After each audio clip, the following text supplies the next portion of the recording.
अस्सलाम वालेकुम dear students, एक नई एवरेज के साथ आज हम स्टार्ट ले रहे हैं। That is the fifth average, harmonic mean. Harmonic mean की डेफिनेशन ही इसका मेथड या फिर फार्मूला डिस्क्राइब करेगा। अगर आप देखो तो मैंने अंडरलाइन किया हुआ है दो वर्ड्स को, रेसिप्रोकल। रेसिप्रोकल क्या चीज होती है? रेसिप्रोकल होती है उल्टा देना। मतलब मैं अगर कहता हूं कि 2/3 का रेसिप्रोकल क्या होगा, तो आपको कहना चाहिए 3/2। आपको डिनोमिनेटर का 3 उठा के न्यूमरेटर में लेके जाना है और 2 न्यूमरेटर का डिनोमिनेटर में लेके जाना है। इसको रेसिप्रोकल कहते हैं। वो दो चीजों को रेसिप्रोकल करा रहा है इसके फार्मूले में। एक तो अरिथमेटिक मीन को अरिथमेटिक मीन को रेसिप्रोकल का मतलब ये हो गया कि अरिथमेटिक मीन में डिनोमिनेटर में n आता था, इसका मतलब n अब ऊपर आएगा न्यूमरेटर में, और x न्यूमरेटर में आता था, मतलब वो अब डिनोमिनेटर में आएगा। पहले एक बात तो ये हो गई। दूसरी बात, वैल्यूज का भी रेसिप्रोकल करवा रहे हैं। हम स्टैट्स में वैल्यूज को x कहते हैं। अगर वो x को रेसिप्रोकल करा रहा है तो उसका मतलब क्या होगा कि वो 1/x हो गया। इन दोनों बातों के बाद क्या मैं हार्मोनिक मीन की डेफिनेशन ये लिख सकता हूं n, क्योंकि अब आपको पता था कि भाई n ने तो न्यूमरेटर में आना है इसके मुताबिक, और नीचे x ने आना है, और x को भी वो उल्टाने को कह रहा है, तो मतलब 1/x। ठीक है, तो ये फिर फार्मूला बन जाता है हार्मोनिक मीन का। The reciprocal of arithmetic mean and reciprocal of the values is called harmonic mean. ये इसका फार्मूला जो है ये अनग्रुप डाटा का है, जब f का कॉलम नहीं होगा। और अगर f का कॉलम होता है तो इस फार्मूले की शेप कुछ इस तरह के से बन जाएगी। n की जगह आपको पता है स्टैट्स में जब भी ग्रुप का आएगा तो समेशन f लगते हैं, और फिर समेशन f/x, और ये फार्मूला अब आपका बन जाएगा ग्रुप डाटा का। ठीक हो गया? इधर लिख भी देते हैं अनग्रुप डाटा, और ये फिर ग्रुप डाटा।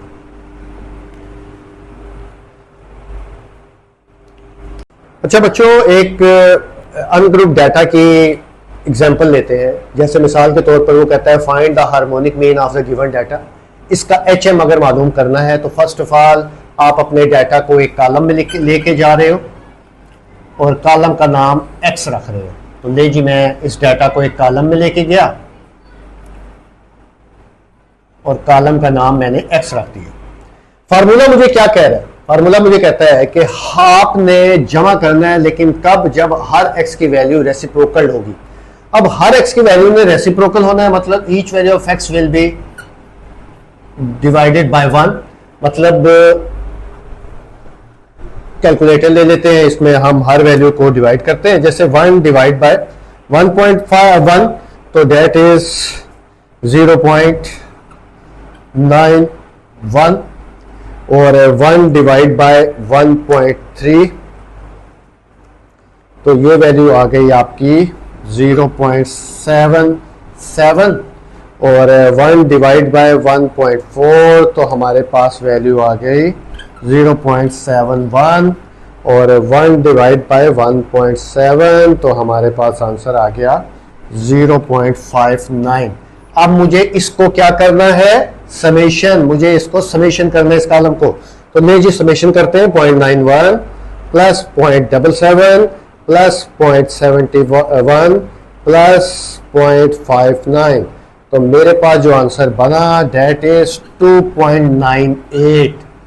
इस 2.98 को इधर लेके आए और इसका टोटल जो है वो नीचे लिखेंगे डिनोमिनेटर में, और n नंबर ऑफ वैल्यूज, तो 4 वैल्यूज है, और कैलकुलेटर फिर हमें HM का आंसर क्या बता रहा है? 4 डिवाइड बाय आंसर, तो डेट इज 1.34।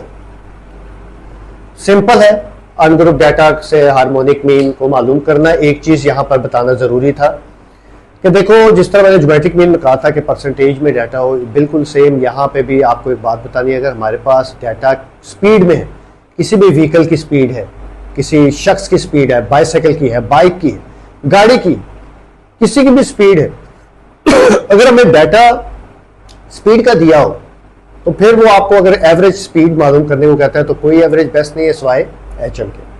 आपने वो डाटा उठाना है और उसके साथ वो मैयर में लगा देनी है। अगर फर्ज करो KM/H में दिया हुआ तो वो लगा देंगे, अदरवाइज आंसर आ जाए।